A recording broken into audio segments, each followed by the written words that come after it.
hunting people, saving things. The Supernatural Podcast.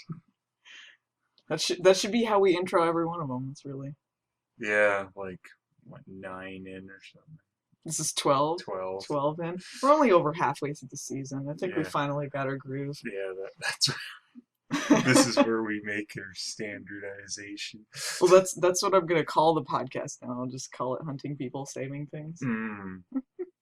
So this episode was about a boy. It was Dean, Sol, and Sam told. Yeah. The main thing is, at the start, Sam comes in and tells Dean it's been a week since he stopped believing in the Easter Bunny. No, it hasn't been a week. Get over it. Yeah. Dean tells Sam to get over it, and Sam cries for the whole episode. We see Sam look at a picture in his wallet, and it's the Easter Bunny, and a tear goes down his cheek. Crowley teaches him the Easter Bunny's real, and they have a bonding moment. Yeah. Don't worry. Such thing. I met him. There's a picture of me and him in cowboy hats. Why do you have a collection of you with your friends in cowboy hats? Shut up, everyone does it. Cheesecake. Oh no, it's good, Crowley. Tried with kindness again. Crowley wins. This weird episode. I don't know what the title had to do with anything. It was about the Easter Bunny. Yeah, it should have been about a bunny. But the whole, like, it's been a week since you've been out of the bunker, Dean. Yeah. Like, that whole thing, it's like, they could have made it more than a week, because it makes Sam seem like, oh, get over it, it's been a week. Yeah. I mean, yeah, Charlie forgave you for almost killing her. It's not like this has happened before, except when you murdered all those people before. Mm-hmm. Like, when... Yeah, like, he knows Dean's going through something and he can't really control it, so yeah, it's really amazingly impatient and bitchy of him to come in. Like, it's been a week, Dean. Yeah, they could have made it like a month or something. Mm-hmm. I mean, it's not like in TV land it has to be exactly a week. Yeah. But, Oh, well. So this was the Hansel and Gretel episode, sort of? Yeah. But they did this more effectively than Wizard of Oz, at least. Because they did do a creepy, grim fairy tale type thing, and not like, like, Wizard of Oz, it's fantasy. No, this was a pretty good filler episode. Yeah. Though it does come off a bit repetitious, because they've already done, like, old Dean before, and we've seen several actors play young Dean, even though he didn't turn into young Dean, but... Yeah. Didn't bother me. I kind of liked it, especially because the kid who played Dean did a good job. He did do a really good job doing an impression of him. Yeah, so that kind of made it work. If he hadn't acted it well, then it might have fallen apart. But I thought that worked pretty well. He's probably the best actor I've seen do an impression of another actor to play a different age version, because those tend to be a little off, but I bought it. Yeah, because he came in and, he had the familiarity with Sam, like, immediately, didn't feel awkward at all, so... Well, the kid took charge of the scenes, too. Yeah. Like, he took command and you bought it, even though he was, like, 14 or however old the kid is. Yeah. So it was pretty good, and he did decently look like Jensen Ackles, so... So, yeah, that's what this is about. You have Hansel, who you don't find out is Hansel first, is going around turning people that are coming out of a bar into kids so that the witch can eat them.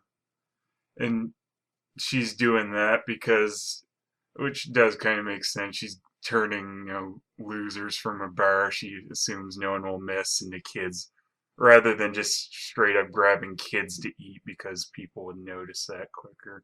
Yeah, I was thinking that might be what they would say. Otherwise, it's kind of weird that she wouldn't go after just actual kids. Yeah.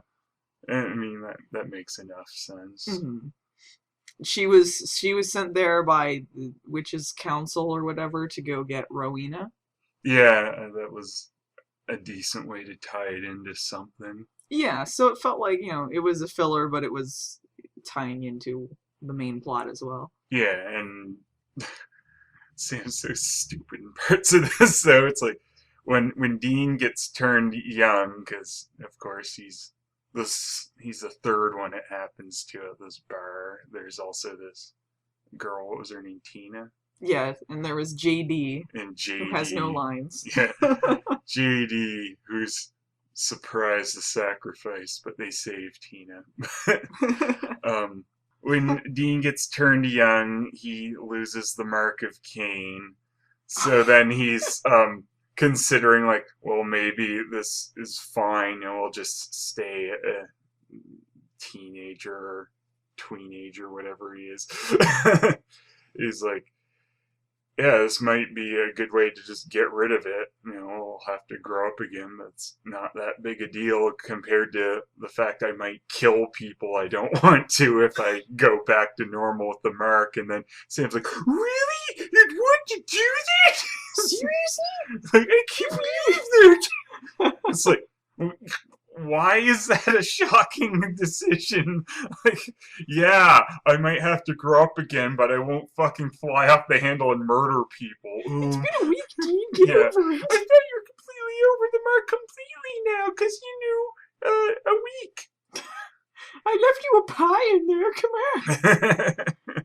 I was thinking, like, why wouldn't they just figure out what the spell was and then just turn Dean into, like, a couple years younger before he had the mark, if that's how it works, just his body before he has it. Yeah. I don't know if maybe it's supposed to reappear when he becomes his normal age. I don't know how that was supposed to work, but I mean, I guess it makes more sense they couldn't replicate it if it was a more powerful witch, I guess. Maybe. Though they still talked about it at the end, trying to reverse engineer it. Though whether they could or not, I guess, is a question. But you think that would be something they might look into. Well, another thing Sam was stupid about was he goes in there and he's like, oh yeah, it's been a week, get over it, or whatever. You gotta get back in the game. And then immediately, let's split up, go in this bar alone. Why leave him alone? It's just, what? Yeah. Oh, look, something bad happened. Well, Sam had to go talk to his buddy, the Easter Bunny. He had to go call Castiel off screen. Thanks for the tip on where the Easter Bunny is, Cass. No problem. Don't talk, you're not in this one. Click. Oh, sorry. Well, back to my advanced age and mobility problems. All right, the ultimate dumb moment of the episode, though, is the end when Dean, he figures out he knows how to turn himself back to his normal age because Hansel, twist who is evil, for some reason told him how to do it, even though he didn't have to tell him the real cure. It made sense. Hansel's pretending to be good, that he hates the witch because she made him eat Gretel, but then, surprise, he did it on his own because he's actually pretty evil too. But yeah, there's no reason for him to tell him how to properly reverse the spell. Yeah, he could have made up anything. Good. Yeah, he could have made up anything, and then maybe it would have been a little bit more clever if he told them the wrong thing, and then they had to figure it out on their own. Yeah. They're like, oh, look, the hex bag that he's wearing. Maybe that is the key. But Dean turns into his normal age because he holds the hex bag, and it's really that simple. All he's got to do is just hold it. Yeah, you just grab it. Yeah, and the girl, the Tina, who's been turned into a teenager as well, she's sitting like, I don't know, 5 feet away. But he doesn't give her the hex bag to turn back. He shoves it in the witch's mouth and then throws her in the oven. Yeah, and then destroys her chances. She doesn't turn back by the end. She's just stuck being a teenager. Yeah. And they're all acting they still say that, like, maybe we can figure a way to help you, but then Tina decides she's better off being a kid because her life was kind of a mess, so she wants a fresh start, which a decent enough ending. Well, they could have established this before he destroyed the hex bag needlessly. It could have. Otherwise, it just seems like Dean's an asshole. Yeah, well, it did seem really funny when she asked about it, and then Dean just had this look on his face. Oh yeah, I completely forgot. He's like, I forgot you might want to turn back too. I thought it was just about me. The hex bag went up in flames. Whose fault was that, Dean? was nice they managed to save someone in this episode. Not JD though. Yeah, not JD. JD. Fucking we maybe JD. not. He was a good soup, though.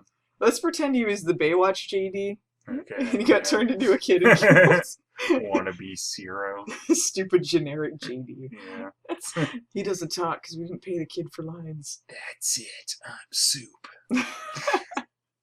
Tonight I dine on JD soup. So I get it was a decent episode. It was not it didn't tread much new ground. The ending was funny. No, but at least it wasn't a miserable thing. Like, Yeah, it wasn't miserable. they're getting a lot. Like, there's a lot better episodes so far this season than the miserable entirety of season 9. Oh, for sure. It's still not as good as it used to be, but it's decent. No, this one was, something you could have maybe seen in earlier seasons. Mhm. Wasn't miserable.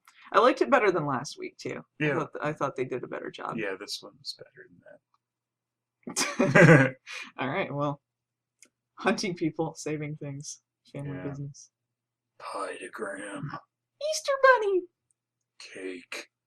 Might be poison. Oops.